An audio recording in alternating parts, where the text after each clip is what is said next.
정부가 외국계 사모펀드 론스타와의 외환은행 매각 관련 국제 투자 분쟁에서 최종 승소했습니다. 이에 따라 약 4천억 원 규모의 정부 배상 책임도 완전히 소멸됐습니다. 이재명 대통령이 아랍에미리트 대통령과 정상회담을 갖고 AI와 우주산업 분야 등의 협력을 위한 7건의 양해각서를 체결했습니다. 대통령실은 이번 협력을 통해 350억 달러, 우리 돈 51조 원의 경제적 효과가 기대된다고 밝혔습니다.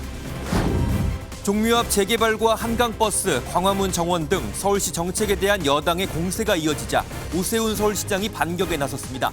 오 시장은 종묘앞 재개발 3D 이미지를 공개하며 김민석 국무총리를 향해 다시 한번 토론을 제안했습니다. 국회의원을 비롯한 고위공직자들의 주택 보유 현황을 집계한 결과 절반이 다주택자인 것으로 나타났습니다. 이들이 서울에 보유한 주택 40%는 강남 3구에 집중됐습니다. 시청자 여러분 안녕하십니까? 외국계 사모펀드 론스타와 한국 정부 간 국제 투자 분쟁 판정 취소 사건에서 한국 정부가 최종 승소했습니다. 지난 2022년 정부가 론스타에 2억 달러 상당의 배상금을 지급하라고 인정한 판정을 뒤집은 건데요. 론스타 측이 처음 국제 중재를 제기한 지 13년 만입니다. 오늘 굿모닝 MBN 첫 소식은 박은채 기자가 보도합니다. 우리 정부가 미국계 사모펀드 론스타와의 국제소송에서 최종 승소했습니다. 론스타가 국제 중재를 제기한 지 13년 만입니다. 특히 3년 전 우리 정부가 론스타에 우리 돈 4천억 원 규모의 배상금을 내라는 중재 판정이 완벽히 뒤집힌 겁니다. 취소위원회는 2022년 8월 30일자 중재 판정에서 인정했던 배상금 원금 2억 1,650만 달러 및 이에 대한 이자 지급 의무를 모두 취소하였습니다. 지난 2003년 론스타가 외환은행의 지분 51.02%를 1조 3,834억 원에 인수한 걸 두고 자격이 없는 론스타가 은행을 인수했다는 논란이 일자 검찰 수사와 재판이 진행됐습니다. 이후 2007년 론스타는 홍콩 상하이은행과 5조 9천억 원대의 매각 계약을 체결했지만 한국 정부가 법원 판결이 나오지 않았다며 매각을 승인하지 않아 하나금융지주에 3조 9천억 원대에 팔리게 됩니다.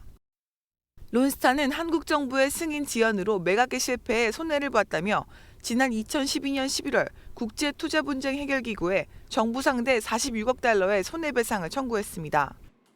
중재판정부는 지난 2022년 8월 한국 정부가 청구 금액의 4.6%인 2억 1,650만 달러를 론스타에 지급하라고 판정했습니다. 이듬해 양측이 모두 불복했고 2년의 숙고 끝에 취소위원회는 결국 정부 손을 들어주며 소송 비용 73억 원까지 론스타에 내라고 했습니다. 법무부는 120쪽 분량의 결정문을 분석해 이르면 오늘 오전 구체적인 승소 이유와 경위, 향후 절차를 설명할 계획입니다. MBN 뉴스 박은채입니다. 첫 중동 순방국인 UAE에서 이재명 대통령은 무함마드 대통령과 정상회담을 했습니다. 이번 회담에서 두 정상은 350억 달러, 우리 돈 51조 원이 넘는 경제 효과가 기대되는 양해각서를 체결하고 공동선언문도 발표했습니다. UAE 현지에서 송주영 기자가 보도합니다. 이재명 대통령이 탑승한 차량이 지나가는 도로 양옆으로 낙타 기마병이 도열해 있습니다.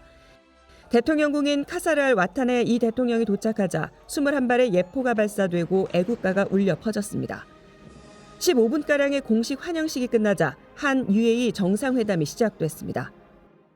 이번 방문을 계기로 한국과 UAE 간의 협력 관계가 정말로 더 넓게, 더 깊게, 더 특별해지기를 바랍니다. 1시간가량의 정상회담에서는 AI와 우주협력, 포괄적 경제 동반자 협정 세파 관련 등 7건의 양해각서가 체결됐습니다. ودور اتفاقية الشراكة الاقتصادية الشاملة لتعزيز النمو المشترك. أيضا نشيد كذلك بالشراكة الاستراتيجية الشاملة في مجال الطاقة. 특별 전략적 동반자 관계에 있는 양국은 기존 4개 분야에서 AI 포함 미래 분야로 협력을 확대했습니다. 기대되는 성과가 AI 협력 200억 불, 방산 수출 150억 불. 다만 기대를 모았던 방산 분야 양해각서는 체결되지 않았습니다.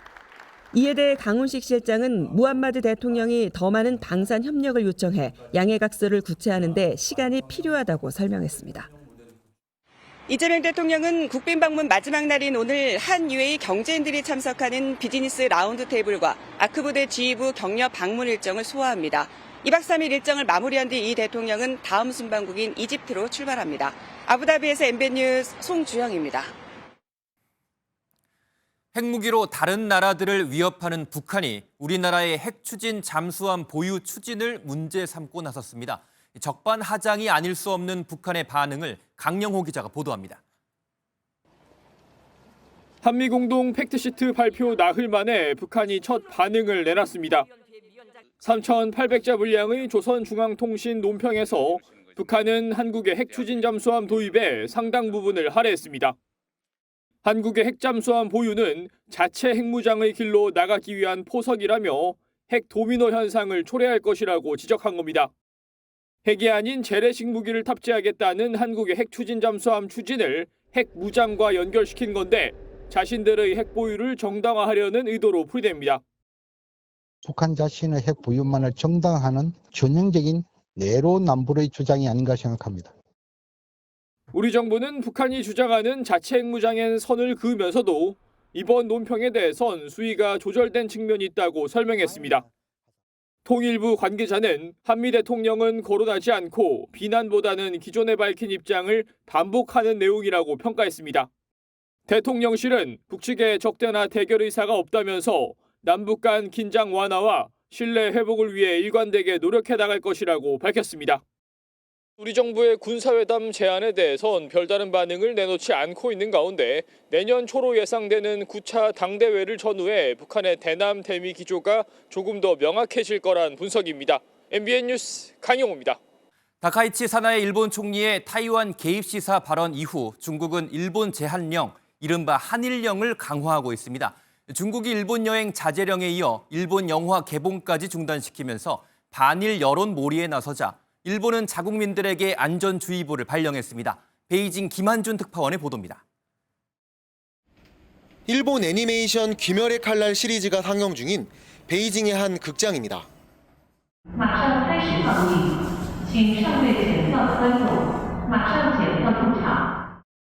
영화가 시작된다는 안내방송이 나왔지만 극장 안으로 들어가는 사람을 한 명도 찾아볼 수 없습니다. 다른 시간대를 살펴봐도 자리는 텅 비어 있습니다. 이 영화는 중국 개봉 첫날 예매율 1위를 기록하는 등 사흘 만에 우리 돈 615억 원 이상의 흥행 수입을 올렸지만 중일 관계가 악화일로로 치닫자 관객들이 발길을 끊어버린 겁니다. 반일 여론이 커지고 있는 걸 확인한 중국 정부는 관객의 정서를 고려했다며 다음 달 개봉 예정인 짱구는 못 말려 등 일본 애니메이션의 개봉도 무기한 연기했습니다. 더 나아가 오늘까지 예정됐던 장쑤성 연안해역에서 실시 중인 실탄 사격 훈련 기간을 25일까지로 연장하고 범위도 남쪽으로 더 넓혀 진행한다고 밝혔습니다. 여행 자제령의 영화 금지, 무력 시위까지 당장 사용할 수 있는 카드는 다 꺼내든 겁니다. 激起中国人民的公愤和谴责，以实际行动认错纠偏，维护中日关系政治基础。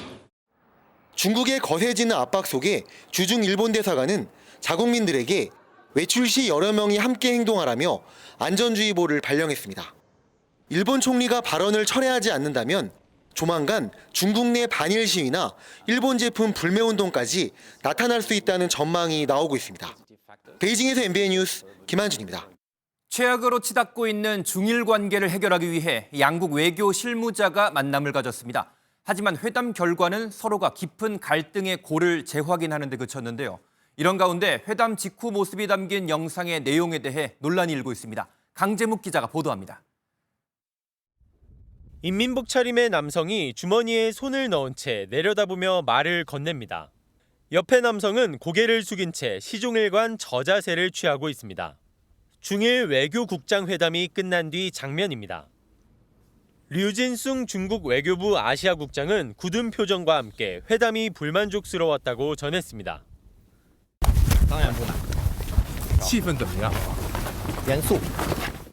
다카이치 총리의 대만 유사시 개입 발언을 수습하기 위해 파견된 일본 외무성 가나이 마사아키 아시아 대양주 국장이었지만 성과는 얻지 못했습니다.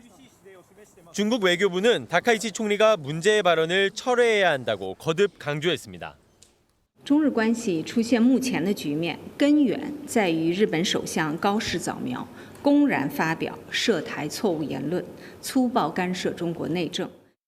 일본도 앞서 쉐젠 주 오사카 중국 총영사가 다카이치 총리를 향해 목을 베겠다며 폭언을 한 데 항의를 표했다 밝히면서 양측의 입장이 전혀 좁혀지지 않았음을 시사했습니다.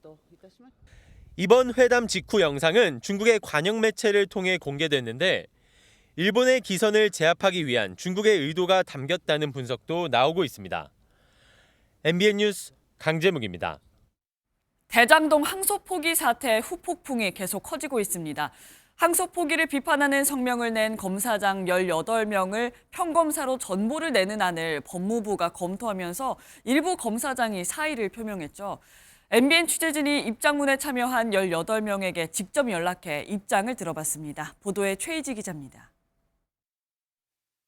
지난 10일 대장동 항소 포기를 비판하며 공동 입장문을 낸 검사장은 18명입니다. 여권과 법무부가 이른바 항명 검사장 18명을 평검사로 사실상 강등시킬 수 있다고 밝히는 것에 대해 MBN이 18명 모두에게 입장을 물었습니다. 한 검사장은 의혹이 남아있는 부분에 대해 설명을 요구한 것이지 항명이 아니라며 전보를 내며 불이익을 줄 경우 법적 대응도 불사할 것이라고 말했습니다. 대법원 판례를 강조하는 목소리도 있었습니다. 한 검사장은 공무원들이 공익에 반하는 단체 목소리를 낼 경우에만 법을 어긴 것이라는 대법원 판단이 있다며 이번 입장문은 공익을 위한 것이었다며 항명은 부당하다고 밝혔습니다. 법을 어긴 것이 아니고 공익을 위한 거라 항명이 아니라는 겁니다. 또 단순한 의견 표명일 뿐인데 외부에서 의미를 부여하고 있다며 여권의 침소봉대를 우려하는 목소리도 있었습니다. 정성호 법무부 장관도 물러서지 않았습니다. 정성호 장관은 검사장 일부가 사의를 표명하며 반발하는 것에 대해 나갈 사람은 나가고라고 반응한 것으로 알려졌습니다. 그러면서 국민들 보기에 집단 행동 자체가 안 맞는 것, 검사만큼 우리도 열심히 한다라고 밝혔습니다. 검사장 대부분은 당혹스럽다거나 조금 더 지켜볼 필요가 있다고 말했지만 전보 조치가 구체화될 경우 법무부와의 갈등의 골이 깊어질 전망입니다.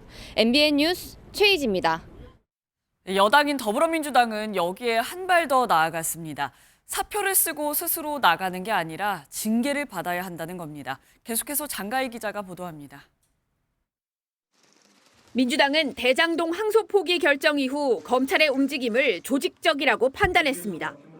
특히 평검사 전보 검토에 검사장들이 연이어 사의를 표하자 징계가 우선이라고 목소리를 높였습니다. 본인들이 멋있게 최선임으로서 이렇게 내가 사퇴 쓰고 총대 매는 모습을 연출하려고 하는 의도 같은데 그 징계 절차를 사표 수리하지 말고 절차를 민주당은 검사가 일반 공무원에 준하는 징계를 받도록 하는 법안이 처리되기 전이라도 법무부에서 할 수 있는 조치를 다 해야 한다고 날을 세웠습니다.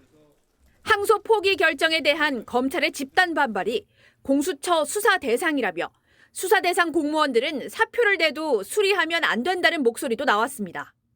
일각에서는 선택적 항명을 하던 검찰의 엑소더스가 시작됐다며 나머지 항명 검찰들도 떠나라고 촉구했습니다. 민주당은 검찰청 폐지와 보안 수사권을 둘러싼 검찰의 불만이 집단 항명으로 표출됐다고 보고 징계 요구와 관련 법안 처리에 속도를 낼 방침입니다. MBN 뉴스 장가희입니다. 과연 검사장을 평검사로 강등시키는 사상 초유의 일이 벌어질지 그 시선은 대통령실로 향하고 있습니다. 그런데 대통령실은 전혀 검토한 바가 없다며 이 사안에 있어서는 일단 발을 빼는 분위기입니다. 서남빛 기자가 취재했습니다. 대장동 사건 항소 포기에 반발한 검사장들을 평검사로 전보 조치할 가능성을 묻자 대통령실은 일단 선을 그었습니다. 대통령실 핵심 관계자는 보도만 나왔을 뿐 아직 실체가 없는 게 아니냐면서 인사 방침은 없다고 말했습니다. 이어 내부에서 그런 주장을 한 사람은 있었지만 대부분 다 반대했다며 대통령실 분위기를 전했습니다. 검사들의 집단 행동은 심각하게 여기고 있지만 평검사 강등까지 고려하고 있진 않다는 설명입니다. 또 다른 대통령실 핵심 관계자는 이런 문제로 오해를 받으면 안 되기 때문에 입장을 내지 않기로 했다며 논의할 계획도 없다고 말했습니다. 대통령실이 개입하면 역풍이 불 수 있는 데다 대통령 해외 순방 기간엔 외교 성과에 집중한다는 전략입니다. 대통령실은 일단 법무부 차원의 검토가 우선이라고 보고 관여하지 않겠다는 방침입니다. MBN 뉴스 서남희입니다. 국민의힘은 어제 법무부로 달려가 항소 포기에 대한 릴레이 항의를 이어갔습니다. 민주당을 향해서는 검사들에게 권력의 개가 되라고 협박하고 있다고 비판했고 정성호 법무부 장관을 직권남용 혐의로 경찰에 고발했습니다. 정혜린 기자입니다. 정성호 사퇴 피켓을 든 국민의힘 의원들이 법무부 청사 앞에서 항소 포기 외압 의혹의 진상규명을 촉구했습니다. 거듭 신중하게 판단하라고 압박을 했습니다. 본인의 말에 의하더라도 명백한 외압입니다.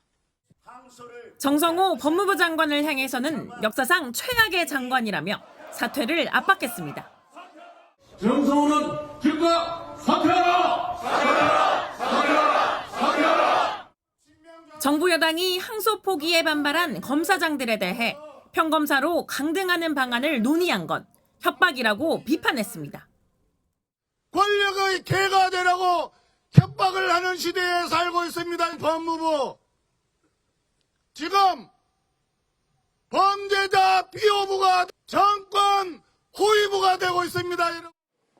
국민의힘은 정 장관을 직권남용 혐의로 경찰에 고발했습니다.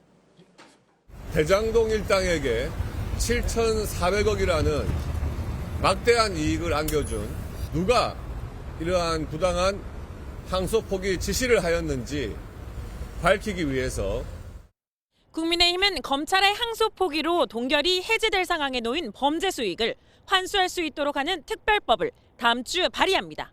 MBN 뉴스 정예린입니다.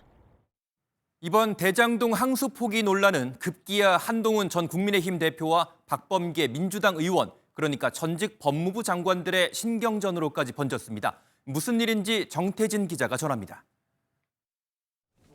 민주당 법무부 장관 출신 대표 선수로 나와달라. 박범계 의원을 콕 짚어 공개 토론을 제안한 한동훈 전 대표. 그러자 박 의원이 조건을 달았습니다. 개 XX 뭐 이런 것을 공개적으로 표현하는 그러한 어떤 그 토론 태도, 그 깐족거리는 태도 좀 바꿨습니다. 이에 한 전 대표가 역시 추미애, 조국과는 다르다며 공손히 답하겠다고 화답했습니다. 그런데 박 의원, 태도를 얘기했더니 공손하라고 했다고 읽는다. 한계를 못 벗어난다고 비꼬았습니다. 한 전 대표는 곧장 댓글을 달아 토론하겠다는 말이냐, 안 하겠다는 거냐고 응수했습니다. 두 사람은 과거에도 앙숙관계였습니다. 장관께서 왜 그렇게 엷은 미소를 띄우고 있어요? 제 표정까지 관리하십니까? 개인 박범계가 아니었어. 반말은 하지 말아 주셔야 되지 않겠습니까? 전직 두 법무부 장관의 토론이 성사된다면 이곳 국회에서 벌어진 설전에 이어 약 2년 만에 빅매치가 이뤄지게 됩니다. MBN 뉴스 정태진입니다. 연일 오세훈 서울시장을 때리던 김민석 국무총리가 이번엔 내란 조사 TF로 시선을 돌리고 있습니다. 내란 조사 TF를 꼭 필요한 조치라고 강조하면서 본격 가동에 나서는 모양새입니다. 보도에 윤지원 기자입니다. 김민석 국무총리가 헌법 존중 정부 혁신 TF에 대해 불가피한 국정안정 조치라며 꼭 필요한 범위에서 신속하게 진행될 것이라고 강조했습니다.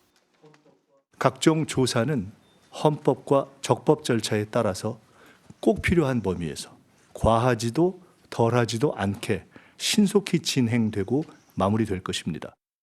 조사 방법에 개인 휴대전화 제출이 포함되면서 일각에서 제기된 공무원 사찰 논란을 차단하려는 의도입니다. 하지만 논란은 국회 운영위로 확산했습니다. 저희 당에서는 공무원 사찰 TF라고 부르고 있습니다. 일선 공무원들이 뭔 죄가 있습니까? 우상호 대통령실 정무수석은 불가피한 조치라며 대상은 소수에 국한될 것이라고 밝혔습니다. 왜 털겠습니까? 보름 정도면 제보받고 조사하고 그러면 끝일 거고요. 아마 전체 공직자가 다 이렇게 두려워하지 않아도 됩니다. 소수 대상으로 될 거라고 봅니다. 49개 중앙행정기관은 오는 21일까지 자체조사 TF를 구성하고 내년 1월 31일까지 조사를 진행합니다. 총리실은 과잉조사 우려에 선을 그었지만 공직사회 불안감은 사그라들지 않고 있습니다. MBN 뉴스 윤지원입니다. 검찰의 쿠팡 봐주기 의혹을 들여다볼 상설특검이 임명됐습니다. 그런데 임명 하루 뒤 여당 중진이자 법사위원인 서영교 의원이 특검 추천에 참여한 대한변호사협회 회장과 점심 식사를 함께 했는데 이 자리에 특검 수사 대상인 쿠팡의 임원급 인사도 함께 있었던 걸로 알려졌습니다. 부적절하다는 지적 속에 서 의원은 변협과의 만남이었을 뿐이라고 해명했습니다. 신영빈 기자의 보도입니다. 국회 운영위원회 회의에서 한 통의 문자 메시지가 카메라에 포착됐습니다. 민주당 서영교 의원과 대한변호사협회 김정욱 회장, 그리고 쿠팡의 임원 이모 씨가 점심 식사를 함께한다는 내용입니다. 상설특검의 수사 대상인 쿠팡 관계자와 특검 추천위원회에 참여한 변협 회장, 그리고 여당 중진 법사위원이 한 테이블에 앉는 게 부적절하다는 취지의 글도 담겼습니다. 지난 4월 엄희준 당시 인천지검 부천지청장이 쿠팡 일용직 노동자 퇴직금 미지급 사건을 수사한 문지석 부장검사에게 불기소를 종용했다는 의혹이 일자 이를 수사할 상설특검이 임명된 지 하루 만에 생긴 일입니다. 쿠팡은 미국 회사입니다. 어마어마한 부자 회사예요. 이 어마어마한 부자 회사가 그 일용직 노동자의 퇴직금을 안 주려고 그래요? 이에 대해 서 의원은 대한변호사협회와 만난 것이지 쿠팡 관계자와 만난 게 아니다라며 반박했습니다. 변협 측도 이모 씨가 대한변호사협회의 정무이사인 만큼 변협 차원의 오찬에 함께한 것일 뿐이라고 해명했습니다. 이모 씨는 쿠팡에서 일하다 2주 전 퇴사 의사를 밝힌 것으로 전해졌습니다. MBN 뉴스 신영빈입니다. 오늘은 어떤 이슈가 기다리고 있을까요? 굿모닝 MBN이 엄선한 투데이 라인업을 통해 오늘의 주요 일정과 현안을 함께 살펴보겠습니다. 서울 쏠림 현상을 막고 지역을 고르게 발전시키는 것이 우리 정부의 숙제 중 하나죠. 지역균형 발전의 정책의 성과와 전략을 함께 살펴볼 수 있는 지방시대 엑스포가 울산에서 오늘부터 개막합니다. 올해 슬로건은 K-밸런스 2025로 대한민국 균형 성장의 미래 방향을 제시할 예정입니다. 양평 공흥지구 개발 특혜 의혹을 받는 김건희 여사의 오빠 김진우 씨의 구속 여부를 가를 법원 심사가 오늘 열립니다. 특검은 앞서 김 씨에 대해 특정범죄 가중처벌법상 국고손실과 업무상 횡령 배임 등의 혐의로 구속영장을 청구했습니다. 무단 소액결제 사태가 발생한 KT가 오늘부터 수도권과 강원 지역에서 유심칩 무료 교체 서비스를 시작합니다. 앞서 KT는 지난 5일부터 경기 광명시와 서울 금천구 등 피해 지역을 중심으로 유심 교체를 진행했고 다음 달 3일부터는 전국으로 확대합니다. 캄보디아에서 파생된 태국 범죄 조직 룽거 컴퍼니 소속 조직원 3명에 대한 첫 공판이 오늘 열립니다. 이들은 지난 4월부터 석 달 동안 태국 룽거 컴퍼니에 가담해 한국인 206명을 상대로 66억 원을 넘게 가로챈 혐의를 받고 있습니다. 지금까지 투데이 라인업이었습니다. 오세훈 서울시장이 반격에 나섰습니다. 김민석 국무총리의 종묘 앞 재개발과 한강버스, 광화문 광장 등 이른바 3종 견제구에 맞대응하고 나선 겁니다. 오 시장은 재개발 3D 이미지를 공개하고 숨이 턱 막힐 것 같냐며 김 총리에게 다시 한번 공개 토론을 제안했습니다. 전민석 기자가 보도합니다. 서울시의회 시정질문 답변자로 나선 오세훈 서울시장이 패널을 하나 꺼내듭니다. 종묘 맞은편 세운 4구역에 142m 건물이 들어선 상황을 가정해 서울시가 만든 가상도입니다.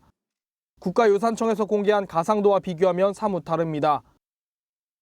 세운 2구역까지를 포함해서 다 완성이 된다 하더라도 종묘의 경관이 이 정도를 가지고 눈이 가려지고 숨이 막히고 기가 눌리는 정도는 아니라고 저희는 보는 겁니다. 오 시장은 작심한 듯 자신을 향해 계속해서 견제구를 던진 김민석 국무총리를 직격했습니다.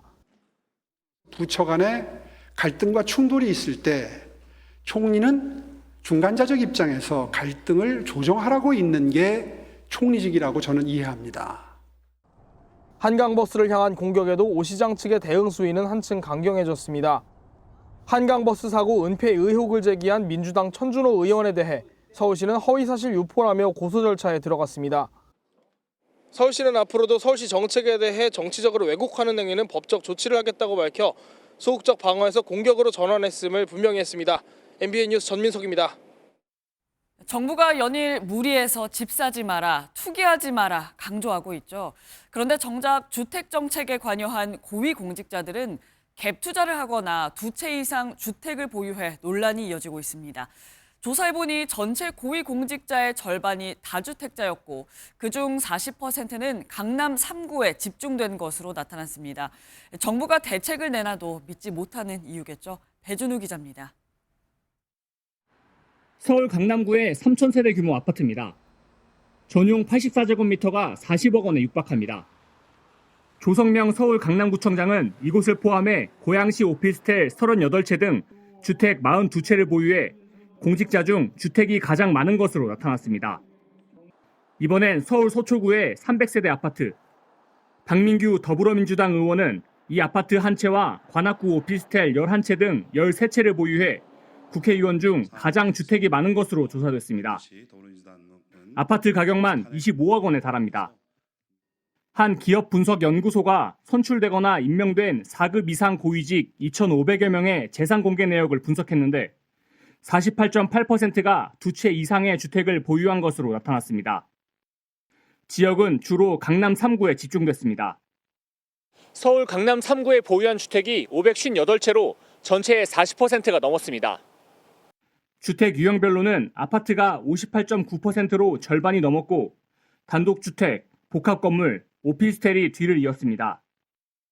직군별 1인당 보유주택 수는 정부 고위관료가 1.89채로 가장 많았고 지자체장은 1.87채, 국회의원은 1.41채 순이었습니다.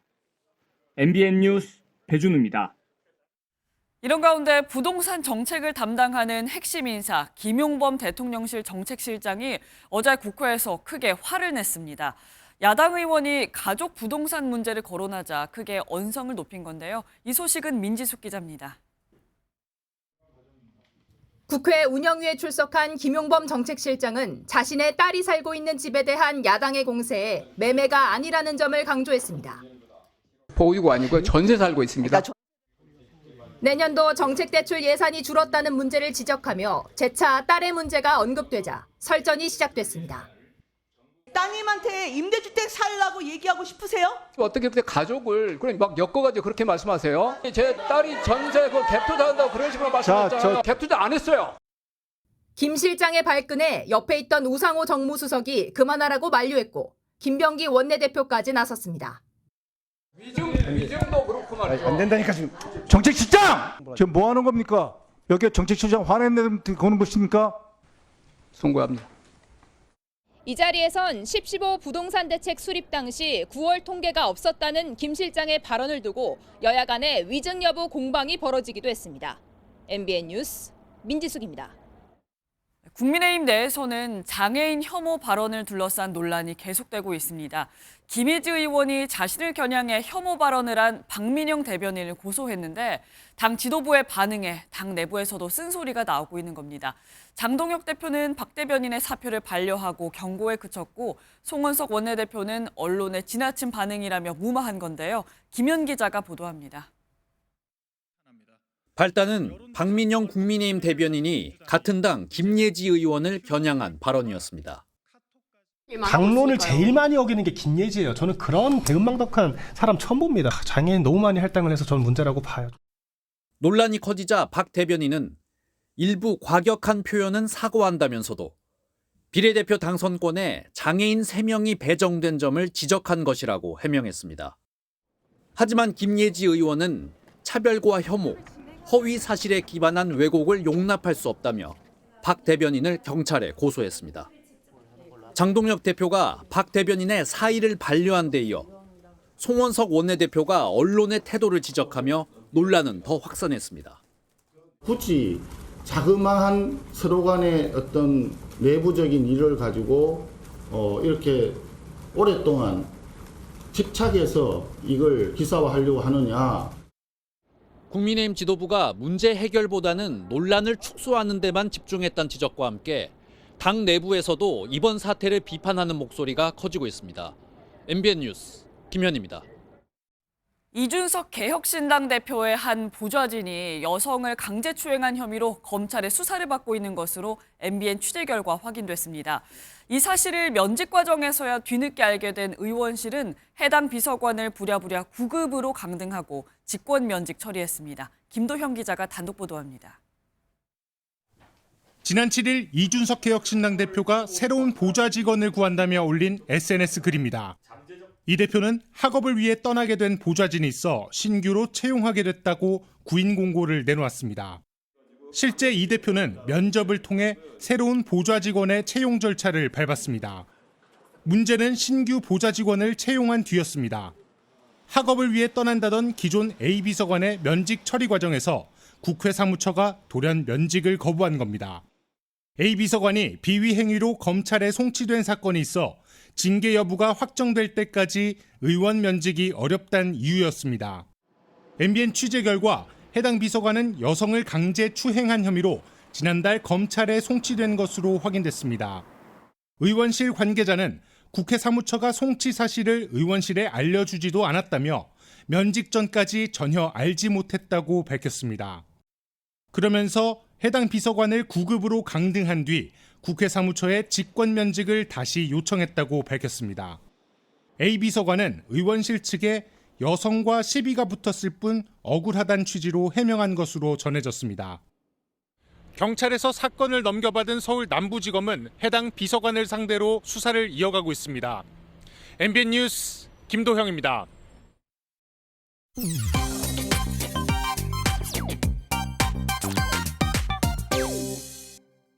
지난해 큰 화제를 모았던 넷플릭스 예능 흑백요리사가 시즌2 예고편을 공개했습니다. 각종 논란으로 지난 5월 방송 활동을 중단했던 백종원 더본코리아 대표가 지난 시즌에 이어 이번에도 심사를 맡았는데요. 논란을 의식한 듯 안대를 쓴 모습만 1초 분량으로 스쳐가듯 등장했지만 누리꾼들은 싸늘한 반응입니다. 심사위원이 그대로네, 이렇게 복귀하는 건가, 최소한 논란들은 모두 해결하고 나와야지 등 비판 댓글이 달렸는데요. 아직 논란을 안고 방송에 복귀한 백종원 대표가 잃어버린 신뢰를 되찾을 수 있을지 지켜봐야겠습니다. 방송인 이경실 씨가 판매하는 프리미엄 달걀이 때 아닌 고가 논란에 휩싸였습니다. 나도 달걀 후라이 해달라고. 그럼 엄마가 막 나중에 부자 되면 해준다고. 달걀 모델이고 내가 달걀 그 인터넷 사업을 해. 내가 그게 할이 돼가지고. 야, 달걀이 이경실 같아. 어떤 맛인가요? 아주 정확한 맛이야. 그러니까 어른들이 드셔보시면 뭐라 하냐면 옛날 달걀 먹는 그리고 이경실 씨가 판매한 달걀은 30개들이 한 판 기준 15,000원인데요. 그런데 절친 조혜련 씨가 올린 홍보 사진에 드러난 이 달걀의 난각번호는 4번입니다. 가장 열악한 사육 환경에서 생산된 등급인 건데요. 난각번호 1번, 2번인 동물복지 유정란보다 비싼 겁니다. 누리꾼들 사이에선 4번이 1번보다 비싼 게 문제, 연예인 이름값 포함이냐 등 싸늘한 반응을 보였는데요. 업체 측에선 난각번호 4번이라고 품질이 낮은 게 아니라고 해명했지만 현재 이경실 씨와 조혜련 씨의 SNS에서는 홍보글이 모두 삭제된 상태입니다. 미국에서 한 남성이 속옷 속에 멸종위기 앵무새 2마리를 숨긴 채 국경을 넘으려다 적발되는 황당한 사건이 벌어졌습니다. 멸종위기종인 희귀새들을 밀수하려다 세관 당국이 사타구니가 비정상적으로 불룩한 것을 수상하게 여기고 추가 조사를 요구했는데요. 당시 남성은 전부 자신의 신체 부위일 뿐이라고 주장했지만 결국 정밀 수색 끝에 속옷 안주머니에서 발견된 앵무새들. 새들을 실신한 상태로 구조됐습니다. 누리꾼들은 죽은 줄 알았다. 하필 저기에 숨기냐. 새들이 너무 불쌍하다라며 비판을 쏟아냈는데요. 다행히 곧바로 치료를 받고 현재는 건강을 회복했다고 하네요. 지금까지 인터넷 와글와글이었습니다. 지인들과 시간 제한 없이 실시간 위치를 공유할 수 있는 카카오맵의 최신 기능 개편을 두고 사생활 침해 우려가 제기되고 있습니다. 얼마 전 카카오톡 업데이트로 이용자 반발을 샀던 카카오인데 업데이트 때마다 갑론을박이 벌어지고 있습니다. 유승호 기자가 보도합니다. 카카오가 지난 2019년 처음 선보인 카카오맵의 친구 위치 기능입니다. 카카오톡 친구끼리 위치를 공유할 수 있는 이 서비스는 그동안은 최대 6시간까지 사용할 수 있었습니다. 그런데 최근 업데이트를 통해 시간 제한 없이 상대방의 현재 위치와 이동 방향, 속도까지 확인할 수 있게 됐습니다. 제가 직접 외근 중인 직장 동료와 회사에서 팀 미팅을 잡아봤습니다. 상대방이 지금 어디쯤 오고 있는지 실시간으로 확인할 수 있습니다. 이번 업데이트와 관련해 아이를 위해 좋을 것 같다는 의견부터 악용될 소지가 있다 등 다양한 반응들이 쏟아지고 있습니다. 친구들이랑 약속 잡을 때 안 온다 싶을 때 한 번씩 보게 되는 도움되는 편인 것 같아요. 주변 친구들은 근데 좀 별로 안 좋아하는 것 같긴 해요. 사생활이 약간 쉽게 좀 노출된다. 카카오 측은 상대방과 서로 동의해야 위치를 공유할 수 있으며 위치 숨기기 기능을 사용하면 공유 기능이 제한된다고 설명했습니다. 앞서 제기됐던 카카오톡 친구 탭 개편 논란에 개인정보 유출에 대한 민감성이 더해지면서 이번 업데이트에도 갑론을박이 벌어지고 있습니다. MBN 뉴스 유승호입니다. 차선을 바꾸면 안 되는 곳에서 차선을 바꾸면 사고가 일어나기도 쉽지만 범죄의 표적이 될 수 있다는 점도 알아두셔야겠습니다. 교통법규를 어겨 차선을 바꾸는 차량을 상대로 일부러 사고를 낸 보험금 사기범들이 붙잡혔습니다. 보도에 이교욱 기자입니다. 2차선에 서 있던 택시가 차선을 바꿉니다. 택시가 4차선까지 차선을 바꾸자 이 틈을 놓치지 않고 차량 한 대가 밀고 들어와 들이받습니다. 옆 차선 승용차가 깜빡이를 켜고 들어오자 일부러 속도를 내기도 합니다. 20대 A씨 등 24명은 이런 방법으로 2021년 11월부터 11차례 사고를 내 8,500만 원의 보험금을 챙겼습니다. 일당은 실선 끼어들기가 자주 일어나는 곳에서 반복해 차를 몰다가 법규 위반 차량을 발견하면 일부러 가서 부딪혔습니다. 상대 차량 운전자들은 교통법규 위반 처벌이 두려워 신고를 꺼렸습니다. 학교 선후배, 친구 사이인 사기 가담자들은 차량에 많게는 5명까지 타서 보험금 액수를 늘렸습니다. 시간의 의심을 피하고자 사고마다 탑승자를 바꾸는가 하면 렌트카를 이용하여 사고를 내는 치밀함을 5명을 상습 보험 사기, 19명을 보험 사기 혐의로 검찰에 넘긴 경찰은 보험 사기가 의심될 경우 반드시 신고해달라고 당부했습니다. MBN 뉴스 이교욱입니다.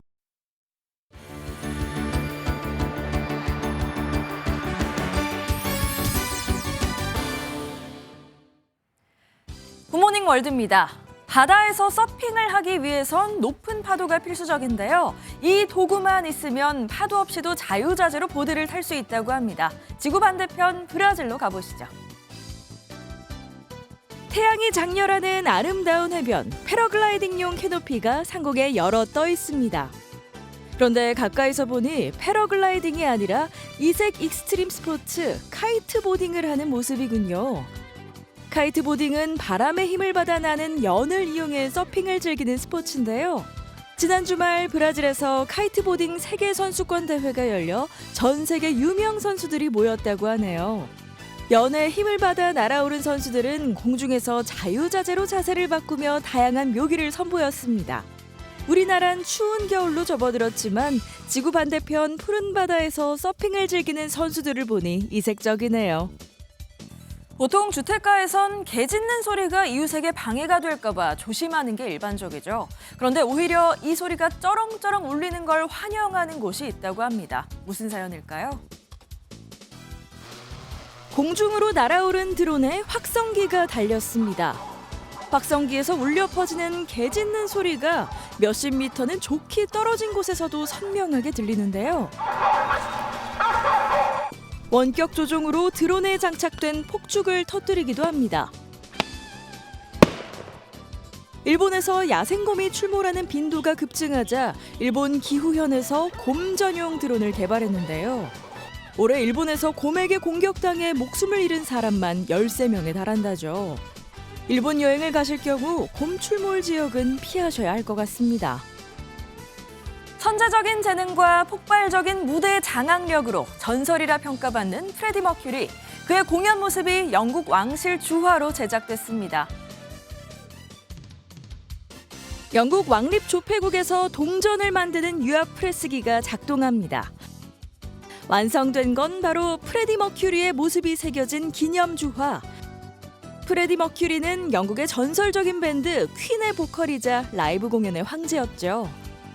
영국 정부가 대중음악사의 한 획을 그은 가수들을 기념하려고 데이비드 보위, 엘튼 존, 조지 마이클에 이어 머큐리의 주화를 제작한 겁니다. 퀸의 대표 공연인 라이브 에이드와 머큐리의 첫 솔로 앨범 40주년을 기념하는 거라고요. 프레디 머큐리는 세상에 없지만 그의 모습은 빛나는 주화로 오래오래 기억되겠네요. 지금까지 굿모닝 월드였습니다.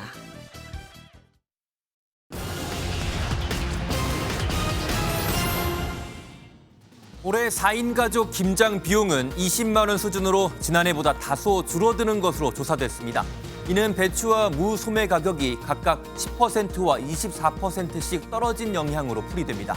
또 배와 새우젓 등 김장 부재료의 가격도 하락하면서 장바구니 부담을 덜고 있습니다. 에이펙 정상회의 기간 개최지인 경주에서 외국인의 카드 소비액이 1년 전보다 3배 이상 늘어난 것으로 나타났습니다. 카드 소비액은 총 32억 2천만 원으로 뷰티 업종은 4배 넘게 늘었고 호텔 업종에서 쓴 것도 3배 정도 많았습니다. 에이펙이 끝난 뒤에도 경주 지역의 관광 특수는 당분간 이어질 전망입니다. 한국인의 디지털 금융 이해도가 OECD의 목표치보다 한참 떨어지는 것으로 조사됐습니다. 인터넷 뱅킹과 가상자산 등에 대한 이해도를 평가한 결과 평균 점수는 59.3점으로 OECD의 최저 목표치인 70점을 크게 밑돌았습니다. 이 중 20대의 점수가 가장 낮게 나타났습니다. 지금까지 오늘의 굿모닝 경제였습니다. 구윤철 경제부총리 겸 기획재정부 장관이 어제 매경미디어센터에서 열린 이코노미스트 클럽에 참석해 이재명 정부의 경제정책 방향에 대해 강연했습니다. 구 부총리는 현재 한국 경제가 당면한 대내외 상황이 좋지 못한데 전 정부는 국가 채무를 줄이는 축소 경제 방식으로 대응해왔다고 설명했습니다. 그러면서 이재명 정부는 당면한 AI 대전환을 기회로 삼아 관련 산업에 국가 자금을 투입해 성장 동력을 확보하려 한다고 덧붙였습니다. 오늘 아침도 영하권 추위가 이어지겠습니다. 현재 서울이 영하 1.5도를 가리키고 있는데요. 기온 자체만 놓고 본다면 어제와 크게 다르지 않겠지만 바람이 잦아들어서 체감하는 추위가 덜하겠습니다. 낮부터는 기온이 더욱더 오르면서 내일 낮이 되면 예년 이맘때 기온을 회복하겠습니다. 어제 서해안과 제주에는 첫눈이 관측됐습니다. 오늘도 서해안에는 비나 눈이 약하게 내리겠고요. 제주 산지에는 1cm 안팎의 눈이 내려 쌓이겠습니다. 반면 동쪽 지역은 대기가 건조한 가운데 동해안에 따라서는 건조주의보가 계속되고 있습니다. 불이 나지 않도록 조심하셔야겠습니다. 오늘 전국 하늘 맑게 드러나겠고요. 현재 기온은 서울이 영하 1.5도, 춘천이 영하 5.9도, 대구 1도 선까지 떨어져 있습니다. 한낮에는 서울이 9도, 대전이 9도, 부산 12도로 어제보다 1에서 3도가량 높겠습니다. 오는 주말까지 맑은 날이 이어지다가 다음 주 월요일에는 전국 대부분 지역에 비가 내릴 전망입니다. 내셨습니다. 저희는 내일 아침 7시에 더 알찬 소식으로 돌아오겠습니다. 건강하고 행복한 하루 보내시기 바랍니다. 고맙습니다.